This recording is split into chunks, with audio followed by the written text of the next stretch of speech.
Assalamualaikum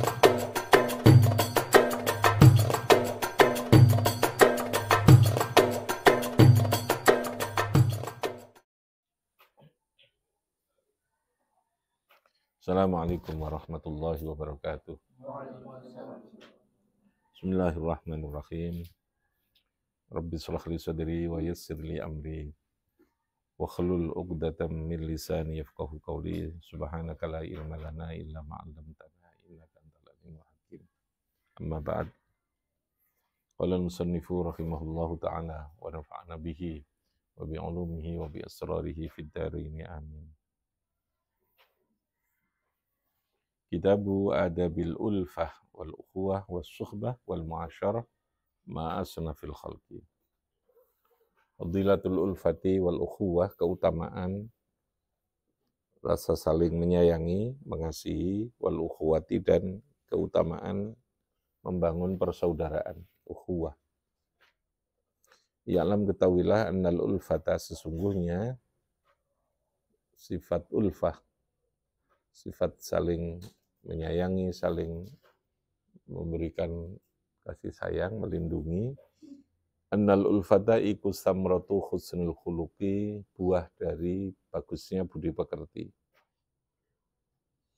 Jadi akhlak yang baik akan melahirkan sifat ulfah.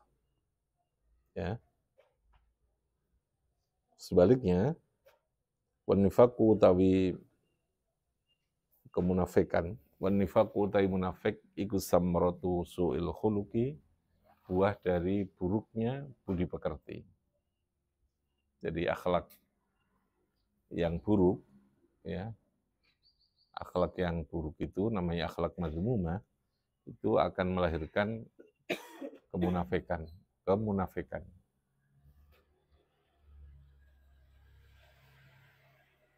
Kalau dalam diri seseorang ada sifat kemunafikan, maka yang terjadi adalah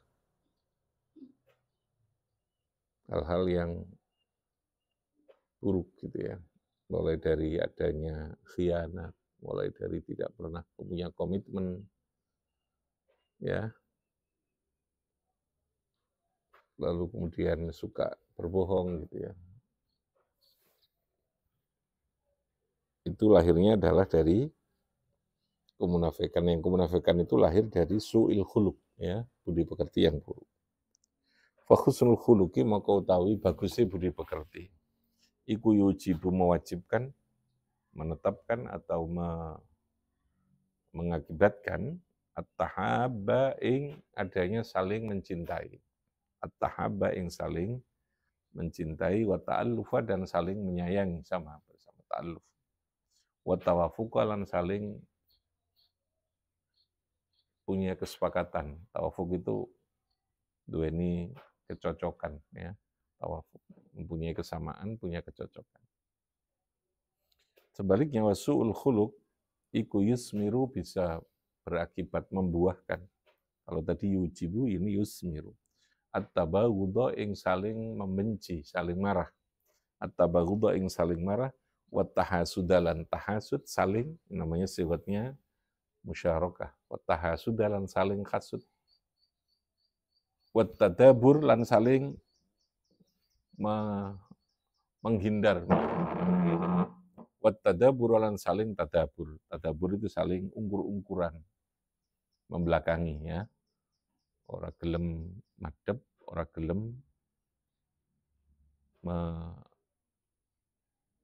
melakukan hubungan yang baik, tapi saling nyingkur, saling membelakangi. Titik. Wa husnul khuluq la yakhfa fid dini fadilatuhu. Jadi begini ya, dalam konsep syariat Islam itu, syariat itu adalah sistem untuk membangun akhlak yang baik. Gitu. Ujungnya, semua syariat agama itu dalam bentuk ibadah atau dalam bentuk aturan hukum yang lain, itu ujungnya atau ultimate goal-nya, sasaran akhirnya itu adalah membangun akhlak yang baik. Makanya Nabi itu diutus dalam rangka untuk liutammima makarimal akhlak. Jadi potensi orang itu sesungguhnya sudah baik. Potensi orang itu baik. Nah, agama menyempurnakan kebaikan, menjaga dan menyempurnakan kebaikan itu. Makanya bahasanya liutammima makarimal akhlak. Jadi manusia karena diberi akal, diberi perasaan, diberi jiwa, semua manusia, maka itu bisa melahirkan menjadi semacam filter, menjadi kontrol, menjadi panduan. Akalnya itu untuk memilih perbuatan yang baik. Tetapi tidak semua akal itu bisa memahami perbuatan-perbuatan yang sesungguhnya baik itu yang mana. Dia punya keterbatasan. Gitu ya. Maka lalu Allah melengkapinya, menyempurnakannya dengan syariat. Dengan agama itu. Nah, syariat yang diturunkan oleh Allah, aturan syariat itu norma, aturan, pedoman dalam kehidupan kita ini, yang diturunkan oleh Allah itu tujuan utamanya adalah membangun akhlak yang baik. Sehingga kalau kita disuruh sholat, disuruh zakat, disuruh haji, sesungguhnya tidak berhenti pada pelaksanaan itu, gitu ya. Tidak titik pada sholat, tetapi itu masih koma. Bagaimana sholatmu membangun diri kamu supaya menjadi orang yang lebih ramah, lebih punya peri kemanusiaan, lebih punya empati, lebih punya penghargaan kepada orang. Makanya di sana dikatakan tanha anil fahsya'i wal munkar. Jadi salat itu membangun perilaku dan akhlak yang sehingga orang itu menjadi peduli kepada orang, menjadi punya ketahanan diri untuk terus berada di dalam kebaikan. Sehingga kalau syariat yang kita lakukan dalam bentuk ibadah atau macam-macam itu lalu tidak membangun ini, itu sebenarnya belum tuntas. Ya. Jadi Allah itu asli ini cara kasarane ya, orang butuh untuk sholat kita. Kebutuhan Allah itu kamu menjadi baik, tapi harus sholat. Gitu. Allah untuk mewujudkan manusia yang baik, yang berakhlak itu, maka ada sistemnya. Gitu. Sistemnya itu apa? Syariat itu. Sistemnya itu syariat. Mulai dari keimanan, mulai dari akhlak, aturan, mulai dari hukum, aturan hukum, lalu mulai dari itu ujungnya nanti tetap akhlakul karimah itu. Akhlakul mahmudah, akhlakul mahmudah, akhlakul karimah. Diutammima makarimal akhlak. Sehingga kalau belum bisa mewujudkan diri kita menjadi wong sing punya akhlak yang baik, berarti ibadah kita masih dalam tanda tanya. Ada persoalan, gitu loh ya. Ada persoalan dengan itu.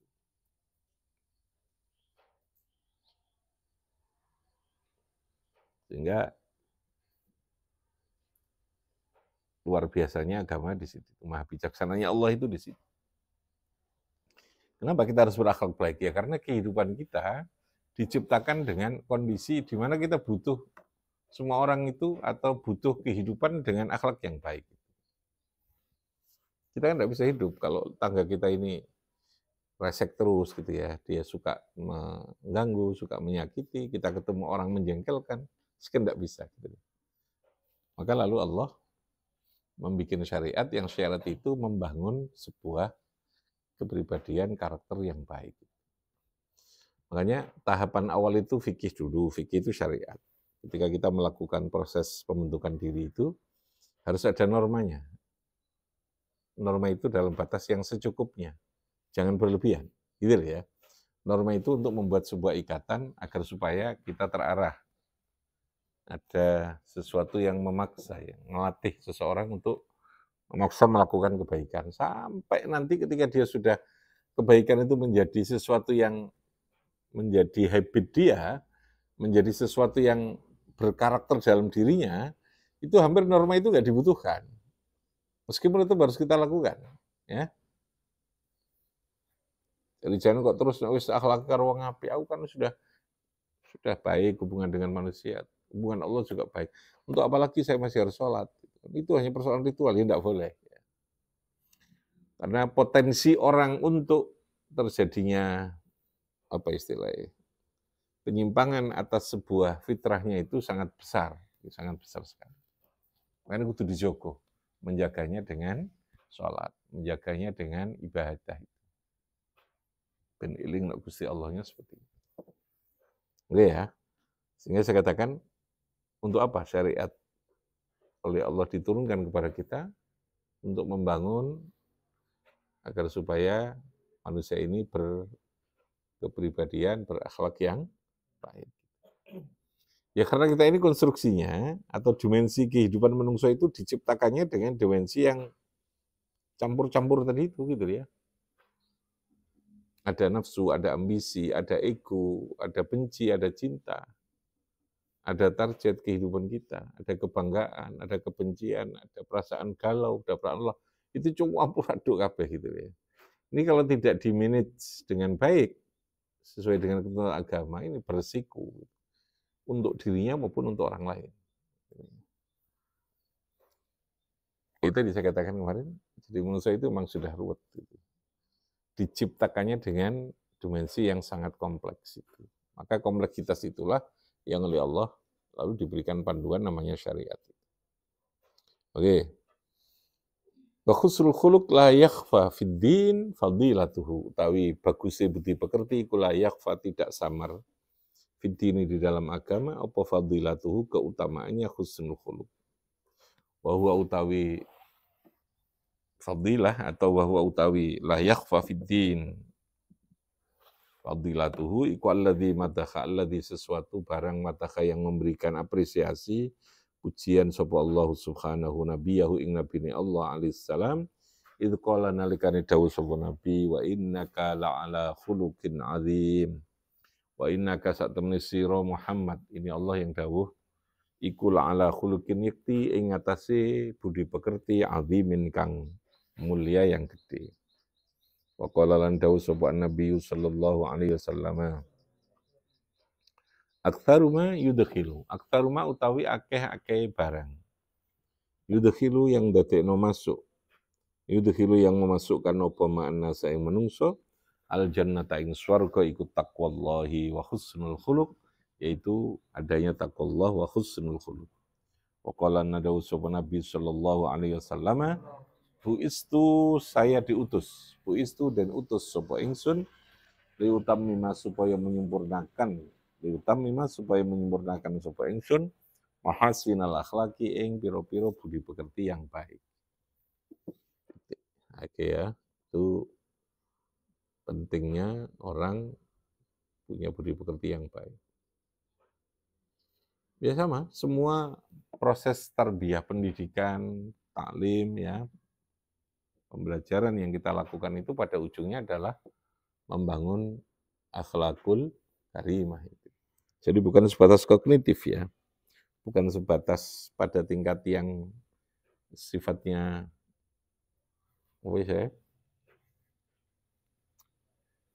perbaikan yang bersifat kognisi akademik saja, tetapi yang terpokok adalah bagaimana membangun terhadap karakter kebaikan yang dimiliki oleh seseorang. Oke, titik silakan yang tanya, yang disampaikan. Silakan Mas. Ari, ya.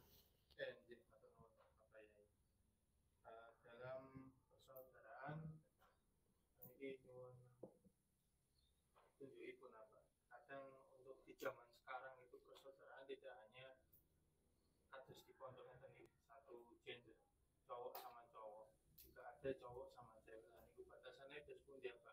Kalau semua kita berada dalam sebuah organisasi sebagainya, untuk tetap bisa membangun ukhuwah tadi tanpa melanggar menjerumus ke salah syariat. Jadi begini,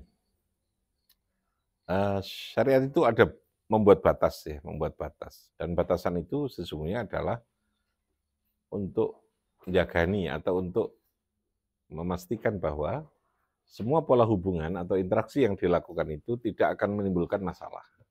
Ya.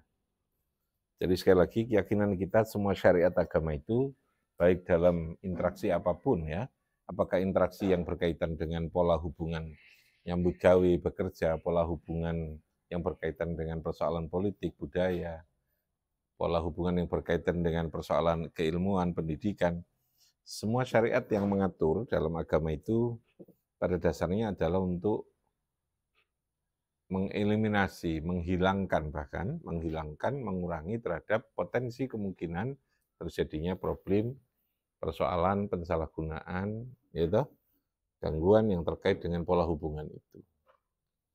Nah, ketika kita berbicara ukhuwah, bagaimana ya tetap menggunakan prinsip agama itu, ya. Jadi kita tidak bisa memaksa orang lain karena mungkin dia berbeda keyakinan, agama, berbeda mazhab, sama agama tapi mazhab berbeda, atau cara pemahaman agama berbeda, untuk memaksakan dalam hal melaksanakan syariat agama itu mesti podo. Maka di situ ada prinsip bagaimana membangun perbedaan yang disebut dengan ikhtilaf atau khilafiyah itu. Nah, kita punya keyakinan sesuai dengan pemahaman yang kita ambil. Paham ya? Maka ikuti saja keyakinan itu. Ya, kalau kita mengatakan bahwa perempuan itu ya harus berkudung lah yang rapat. Karena yang namanya rambut itu aurat. Perempuan itu ya tidak bolehlah terlalu banyak bicara di depan umum atau melakukan aktivitas yang bisa menjadikan timbulnya persoalan yang menyangkut tentang gangguan hubungan itu. Aurat namanya. Nah, dalam fikih itu memang di sana kan pasti timbul perbedaan pemahaman tadi. Maka ketika kita masuk dalam pergaulan yang di situ dimungkinkan terjadinya pemahaman berbeda atas hukum, maka ya kita mencoba memahami itu mungkin terjadi pada orang lain. Sudah, itu berarti keyakinan kamu. Kalau saya ya keyakinan saya begini. Maka muncul kalimat nanti itu ulfah tadi itu, muncul kalimat yang berkaitan dengan bagaimana kita melakukan muasyarah itu. Muasyarah itu prinsipnya harus ada saling pemahaman. Sehingga orang tidak boleh merasa benar. Bahwa kalau kita meyakini jelas-jelas itu melanggar syariat, ya kita kewajiban sebatas mengingatkan, memberikan pemahaman dengan cara yang tetap benar.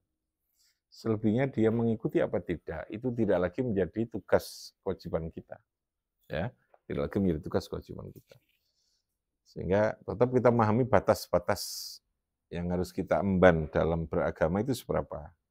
Kita harus amar ma'ruf itu seberapa, di mana potensinya apa. Ya tetap tidak boleh. Kalau dalam pergaulan laki perempuan ya tidak boleh ada khalwah. Khalwah itu berduaan laki dan perempuan. Dalam satu tempat dia hanya berdua laki dan perempuan yang bukan mahram. Itu tidak boleh. Artinya itu dok. Lalu harus menutup aurat. Auratnya laki-laki itu seberapa, auratnya perempuan apa. Di luar aurat itu ada kepantasan. Mungkin sudah menutup pakaian, tapi pakaiannya terlalu ngartis banget, namanya gitu ya. Lalu menimbulkan kehebohan, ya tidak boleh. Maka ada istilah khuyala. Khuyala itu dalam agama, memakai pakaian yang di situ memunculkan adanya perasaan, wah supaya menjadi perhatian, supaya ini macam-macam. Karena akan mengganggu juga gitu ya. Nah, batasan dan panduan ini sesungguhnya yang harus dipatuhi gitu ya. Dene ana wong sing gak mematuhi itu ya sudah. Masing-masing kita ini punya otoritas untuk punya batas kemampuan, punya batas tugas gitu ya, untuk melakukan yang namanya amar ma'ruf nahi mungkar tadi itu ada batas. Ya ora usah ngelokno, ora usah kita ini merasa lebih baik gitu ya. Tapi ora usah mengikuti atau terlibat di dalam model pergaulan yang tidak baik. Jadi intinya jangan karena gak enak karo konco lalu kita ikut apa istilahnya melok ketut dengan alasan apa istilahnya supaya kita nggak kehilangan teman, supaya kita gak enak karo konco ya. Kalau emang itu nggak benar ya, ya tetap kita harus menghindari. Tapi teman tetap harus dengan cara yang baik gitu. Cara itu menjadi penting. Jadi kalau kita tahu nggak baik terus kita langsung ceramah. Wallahu ta'ala fil Qur'an karim teman. Oh, gitu ya. Langsung mendadak menjadi dai di situ ya enggak boleh. Ya aku sepurane yo, aku gak biasa ini rokok namanya. Aku enggak biasa minum. Wis kon minum nek kon urusanmu, kon butuh minum aku ya gak nglarang, ngono suruh nek gak oleh kon minum ya sudah. Momen gitu. Jadi ada batas teman sebagai pola hubungan kemanusiaan yang tetap dengan batas-batas agama yang kita lakukan. Jangan kalau teman orang lain, orang yang dekat dengan kita, suami atau istri pun kemungkinan ada perilaku yang kadang tidak benar, ya kita tetap harus, jangan karena istri terus dibiarkan juga tidak boleh. Jangan karena suami dibiarkan juga tidak boleh. Jangan karena anak terus kita jar-jarno yang melanggar juga tidak boleh. Karena itu tadi, semua batasan agama itu untuk kepentingan kita supaya jadi baik, gitu ya. Kalau melanggar itu berarti berpotensi menjadikan problem, menjadikan persoalan.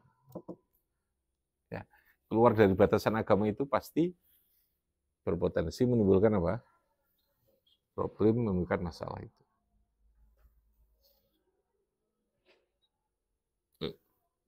Oke, ayo, ayo, ayo dia nanti kalau tiap hari tanya. Terus soalnya ngantuk nih, gak ditakoni ya. Karo karpe. Ayo, hidsyah hibit. Ya, ya.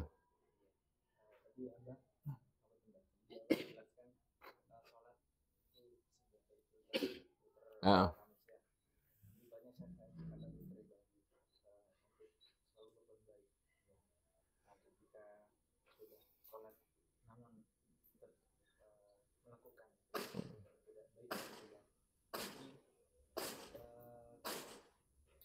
Biar cara mengerti sini bang, mungkin dari sholatnya mungkin ada hal lain yang harus diperbaiki. Iya, iya. Semua ibadah itu kan tidak berdiri sendiri ya.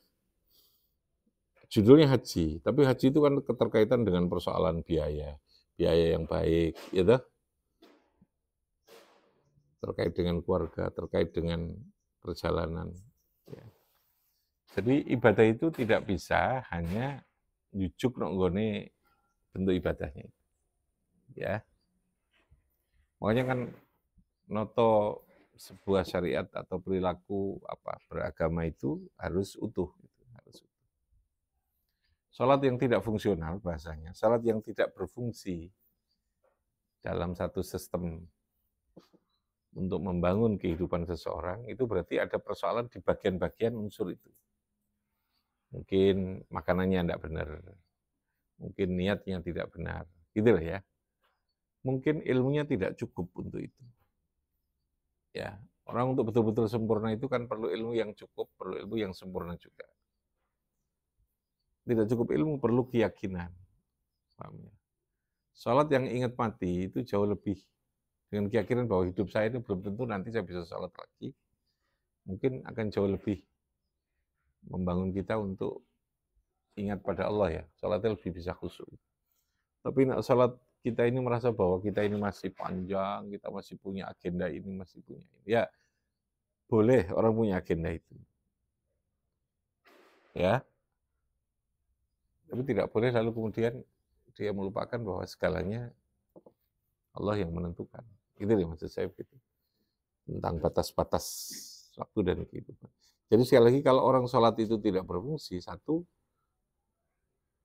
ya harus fokus pertama, yang harus menjadi orientasi utama dulu adalah melakukan proses penyempurnaan atas semua proses dalam sholat. Dan yang terkait dengan sholat itu. Tidak boleh lalu kemudian aku timbang sholat kayak ini, aku ya pancet aja berubah maksiat, gak usah sholat, tidak boleh. Ya sama dengan orang makan, lalu makan dia mangani ora enak, wis ngene gak usah mangan ae ya mati ya. Jadi tetap harus dilakukan karena kehidupan itu ada proses, untuk penyempurnaan itu ada proses. Yang penting orang itu mau melakukan proses itu. Bagaimana menyempurnakan keilmuan tentang sholatnya, berarti kudu ngaji ya, harus ngaji kan, harus belajar gitu ya. Lalu bagaimana kita terus berada di tempat dan lingkungan yang baik, paham ya? Lalu kita bagaimana membangun lingkungan yang baik. Sama dengan orang menanam ya. Anda menanam padi, kan tidak bisa nandur padi nato. Tapi Anda harus berusaha untuk menghindarkan kotoran, penyakit, menghindarkan dari segala macam tumbuhan yang bisa mengganggu padi ini. Supaya padinya bisa tumbuh. Kebaikan juga begitu. Kebaikan itu berpotensi diganggu juga. Ada penyakit-penyakitnya kebaikan itu. Makanya lalu dijaga dari hasud, dari kiber, untuk bisa menjaga itu dari mana? Ikut ngerti ilmu nih. Mana sih jenis tanaman yang bisa mengganggu, mana jenis binatang yang bisa mengganggu, kan gitu kalau itu tanaman. Ya, dipupuk yang berlebihan ya mati nanti jadi ya kalau tidak boleh. Nandur kemudian dikasih pupuk di luar kadar mati nanti malah. Jadi tetap sekali lagi, kalau ada orang ibadah belum fungsional, maka yang harus dilakukan adalah melakukan proses penyempurnaan. Penyempurnaan itu tentu harus diawali dari mengilmoni dengan sebaik-baiknya, lalu berusaha untuk menerapkan itu di dalam hubungan. Lalu yang ketiga berdoa kepada Allah. Ya Allah, berikanlah kami kemampuan, taufik dan hidayahmu untuk bisa beribadah dengan baik. Jadi biasanya begini, kalau sholat itu kita sulit khusyuk, itu berarti ada jarak. Kalau orang itu dikehendaki dekat dengan Allah, maka biasanya sholat itu menjadi enteng. Ya, indikatornya, ya, indikatornya. Maka kita bisa mengukur diri kita. Aku ini sholat kok abot yo. Oh, sholat wajib ya abot, atau mana sholat sunat. Itu yang harus kita waspadai. Ojo-ojo memang Gusti Allah sedang tidak baik-baik aja dengan saya. Bisa saja Gusti Allah itu tidak suka ketemu saya. Bahaya itu ya. Kalau nggak ketemu dengan presiden nggak masalah. Ini Gusti Allah sing gawe udara dengan nafas ya. Jadi indikasinya seperti itu. Makanya Allah itu akan positioning kita, hubungan makom kita dengan Allah itu tergantung pada Allah itu menempatkan diri pada posisi yang mana. Kalau kita senang maca Quran, berarti Allah itu sedang senang berdialog dengan kita. Ya. Kalau kita suka beribadah, berarti Allah itu sangat dekat dan kita ingin curhat terus, Allah itu akan mendengar kita gitu ya berdoa. Jadi khaisu aqamakallah. Makommu itu tergantung pada Allah itu menempatkan pada positioning apa yang Allah memudahkan pada kamu. Ya. Kalau kamu dimudahkan sholat, berarti Allah, hubungan kamu dengan Allah itu sedang dalam posisi yang sangat baik. Allah suka dengan kamu. Kalau kita lagi malas, lalu kemudian, oh berarti ada persoalan. Ya samalah dengan hubungan logikanya dengan kita dengan manusia ya. Kita karo bojo, karo suami, ketika lalu kemudian kok gak enak, itu berarti ada masalah gitu ya. Ada masalah. Selesaikan dia. Makanya jangan bikin masalah dengan Tuhan. Jangan bikin apa? Masalah dengan Tuhan, dengan Allah. Supaya semua pola hubungan yang kita lakukan itu menjadi sempurna, termasuk hubungan kita dalam beribadah, dalam sholat itu, ben sholatnya betul-betul menjadi hubungan yang nyaman, yang enak. Ya, kalau punya masalah dengan orang kan ya, ngerti ketemu aja sungkan kan gitu ya. Oh, ketemu kita ya ogah gitu. Jadi ada masalah ya. Maka perkecil semua masalah, bahkan kalau bisa hilangkan. Jangan punya masalah dengan Allah, jangan punya masalah dengan manusia, dalam arti yang menyakiti, yang menjadi problem, maka hubungan kita akan menjadi baik-baik saja. Oke, masih ada lagi yang lain? Silahkan. Umum saya mau ditanya ya. Oke, yang putri ya, yang putri. Ayo, Pak. Yuk. Ayo, Pak. Silahkan.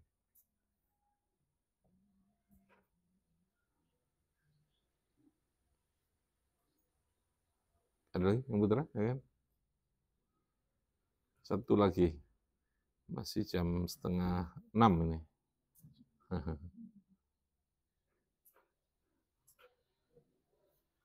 Gak kerasa wis. Masuk tahun 2000 berapa ini? 2025. Waktu ini ya. Main kita lu moro-moro bengi gitu ya. Moro-moro isu, moro-moro ini. Ya, ada apa? Tanya. Ya. Dalam konteks upah dan juga akhlak, apakah seorang itu bisa mencapai upah itu tanpa akhlak yang baik? Nggak bisa. Ulfa itu kan thamroh. Ulfa itu buah. Kalau Anda ingin buah mangga, apakah mungkin Anda tanpa menanam mangga?